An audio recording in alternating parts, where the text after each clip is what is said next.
खड़ी होती है। और पार्टी का विचार है उनके या व्यक्तिगत विचार है? आप क्या समझते हैं? देखिए, मैं समझता हूँ कि उनका व्यक्तिगत विचार है। अभी को हालांकि कुछ दिनों पहले भाजपा में रहे, वो शायद भाजपा से ही सीखे हों। भाजपा से नहीं सीखे, महाराज जी ने तो मिली है उनको समाजवादी पार्टी से। मेरे भाई इसके पहले वो बसपा में थे, इसके पहले वो बसपा में थे, समाजवादी आपको बता रहा हूँ। अभी आप ही ने कहा हनुमान जी की बात की, हनुमान जी नहीं, हनुमान किसने बताया दलील?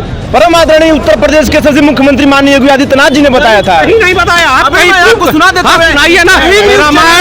रामायण में लिखा है। ये स्वामी प्रसाद मौर्य का जिस हिसाब से बयान आया है, क्या कहना चाहेंगे? रामचरितमानस को भारत में बैन करना चाहिए?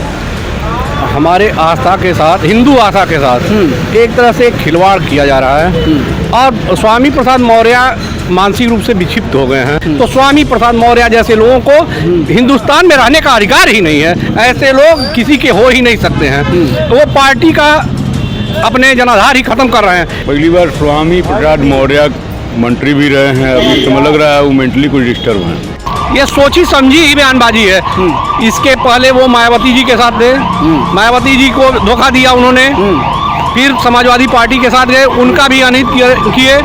ये किसी का हो ही नहीं सकते कि दलित समाज को रामचरितमानस से दलित समाज जो है उस पर जो है प्रभाव पड़ रहा है, इसलिए रामचरितमानस को बैन कर देना चाहिए। देखिए, सनातन हिंदू धर्म संस्कृति सर्वश्रेष्ठ है, ठीक है। इस पे उंगली उठाना और इस पे प्रश्न करना क्या स्वामी प्रसाद मौर्य की नीच मानसिकता का परिचायक है? ये इन लोग की यही मानसिकता है कि हमेशा हिंदू धर्म संस्कृति पे ही क्यों उंगली उठाते हैं, क्यों नहीं कभी कुरान और इस्लाम पे बोल देते हैं ये लोग। जरा जिस दिन बोल देंगे उस दिन इनको खुद पता चल जाएगा कि हमने क्या किया है। तो इसलिए सबसे पहले पार्टी को इनको निष्कासित करें और हिंदू समाज से ये माफी मांगे।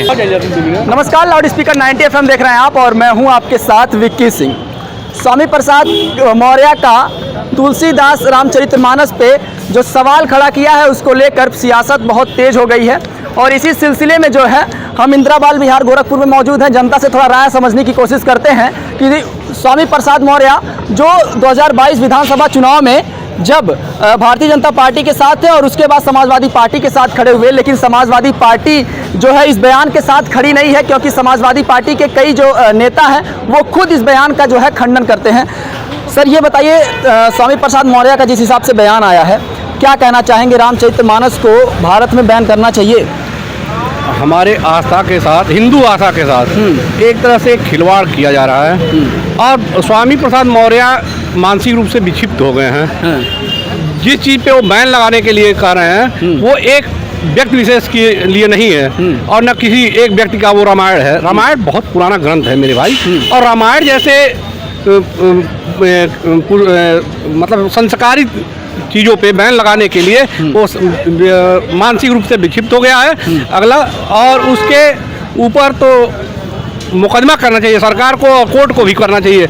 ऐसे लोग जिसका अब तक जो लोग केवल टोपी और गमछा लगाने की बात कर रहे थे, आज उनके ही राष्ट्रीय अध्यक्ष ने उनको कह दिया इस तरह की बयानबाजी कतई बर्दाश्त नहीं की जाएगी। तो स्वामी प्रसाद मौर्य जैसे लोगों को हिंदुस्तान में रहने का अधिकार ही नहीं है। ऐसे लोग किसी के हो ही नहीं सकते हैं। तो वो पार्टी का अपने जनाधार ही खत्म कर रहे हैं और हमको लगता है कि राष्ट्रीय अध्यक्ष जी को एक बार इस पर मंथन करना चाहिए। समाजवादी पार्टी के राष्ट्रीय अध्यक्ष को इस पर मंथन करना चाहिए और इनको तुरंत पार्टी से निष्कासित करना चाहिए। पार्टी से निष्कासित कर देना चाहिए। सर क्या नाम है आपका?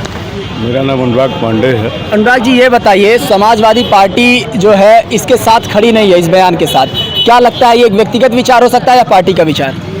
देखिए, पहली बार स्वामी प्रसाद मौर्य मंत्री भी रहे हैं, अभी तो लग रहा है वो मेंटली कुछ डिस्टर्ब हैं। क्योंकि यह सनातन धर्म में इस ग्रंथ का बड़ा महत्व है। अगर वह सनातन धर्म से खिलवाड़ करना चाह रहे हैं तो निश्चित रूप से ऐसे मंत्री को जेल में भेजना चाहिए। अच्छा एक बात बताइए सर, वो इसमें ये भी कहा गया है कि वो ये महज एक बयान जो है ये ऐसे नहीं है कि मुंह से निकल गया है, ये सोचा समझा बयान है। ये सोची समझी ही बयानबाजी है। इसके पहले वो मायावती जी के साथ थे, मायावती जी को धोखा दिया उन्होंने, फिर समाजवादी पार्टी के साथ गए, उनका भी अनहित किए। ये किसी का हो ही नहीं सकते। ये लोग तो हिंदू के नाम पे कलंक हैं मेरे भाई। और ये लोग किसी दिन आपको भी कटघरे में खड़ा करेंगे, हमको भी, ये अपने माँ बाप को भी कटघरे में खड़ा कर सकते हैं। जिस ग्रंथ का इतना ज़्यादा महत्व हो, उस महंत के ग्रंथ के बारे में इस तरह की बयानबाजी देकर स्वामी प्रसाद मौर्य ने अपनी ओछी मानसिकता का परिचय दिया है। अच्छा, मानसिकता का परिचय। क्या नाम है सर आपका? हिमांशु गुप्ता। हिमांशु जी, ये बताइए, कहे हैं कि दलित समाज को सर रामचरितमानस से दलित समाज जो है उस पे जो है प्रभाव पड़ रहा है, इसलिए रामचरितमानस को बैन कर देना चाहिए। देखिए, सनातन हिंदू धर्म संस्कृति सर्वश्रेष्ठ है, ठीक है। इस पे उंगली उठाना और इस पे प्रश्न करना क्या स्वामी प्रसाद मौर्य की नीच मानसिकता का परिचायक है ये, ठीक है। क्या स्वामी प्रसाद मौर्य जो है कुरान और इस्लाम को बैन करने की मांग कर सकते हैं? ये हमको उनको बताना चाहिए, ये समाज में बैठ के बताना चाहिए। अपनी ओछी मानसिकता का परिचायक दे रहे हैं वो, और उनको तत्काल रूप से उनकी पार्टी खुद उनके समर्थन में नहीं है, उनको तो पार्टी से निष्कासित कर देना चाहिए और उनके ऊपर मुकदमा करके उन पर मुकदमा चलाया जाना चाहिए। शिवपाल यादव ने कहा है कि ये उनका व्यक्तिगत विचार हो सकता है, ये पार्टी का विचार नहीं। व्यक्तिगत विचार कुछ नहीं है, ये पार्टी की ओछी मानसिकता है, और ये जिस पार्टी में है उनकी भी वही मानसिकता है। ये हमें, लेकिन समाजवादी पार्टी के कई जो बड़े नेता हैं वो खुद इसका खंडन करते हैं।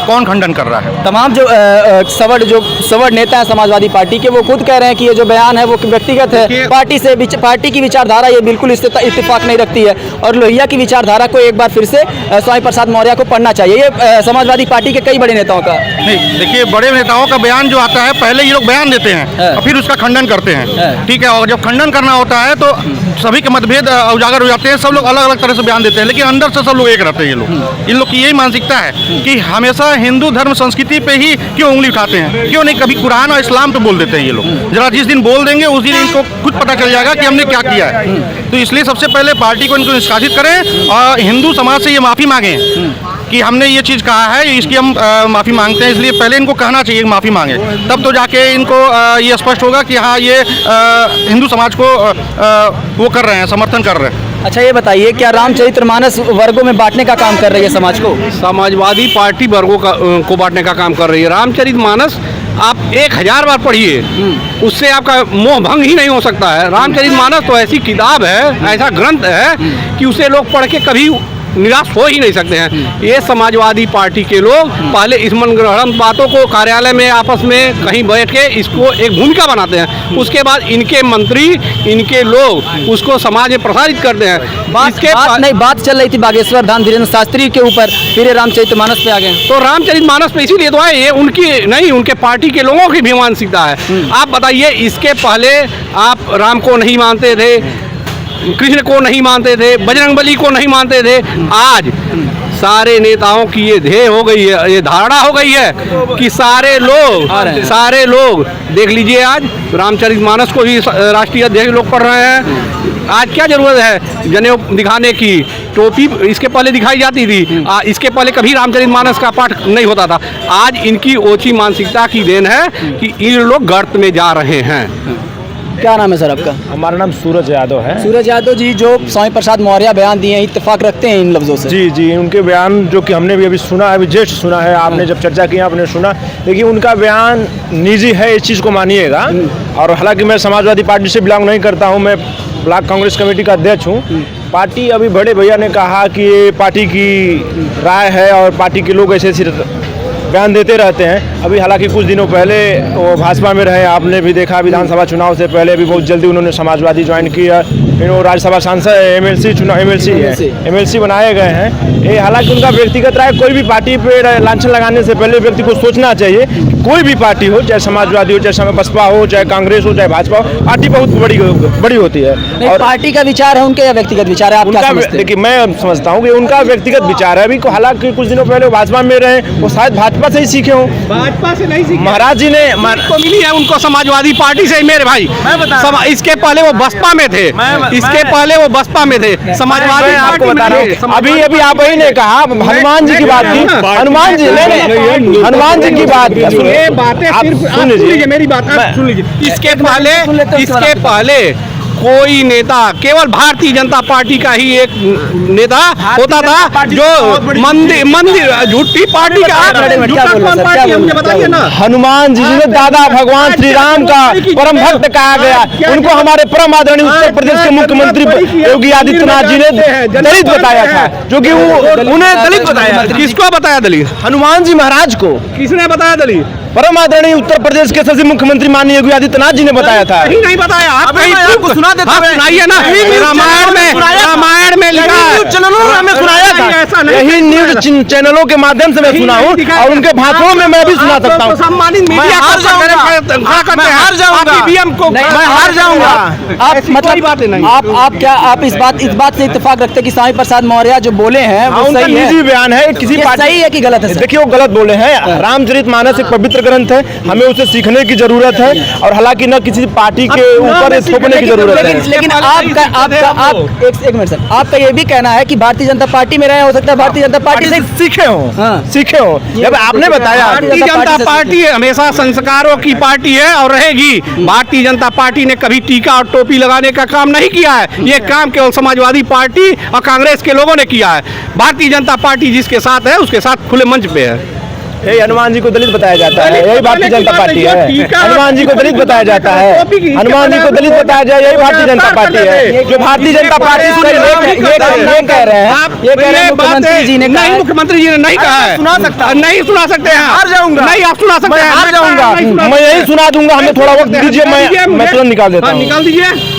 नहीं अभी आप देख सकते हैं कि जो है मुख्यमंत्री जी के भाषण को जो बात, आप लोग का बहुत बहुत धन्यवाद। इंद्रावाल विहार पे गोरखपुर के मौजूद थे और तमाम लोगों से बात की और स्वामी प्रसाद मौर्य के बयान को लेकर सब लोग यही कहते हुए नजर आ रहे हैं कि उनको जो है पार्टी से निष्कासित करना चाहिए।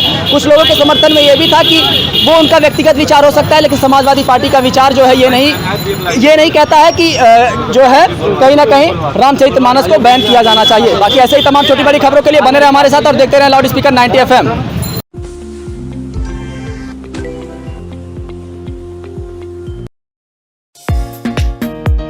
स्पीकर 90 FM बजाओ बजाओ जरा झूम के बजाओ बजाओ बजाओ जरा झूम के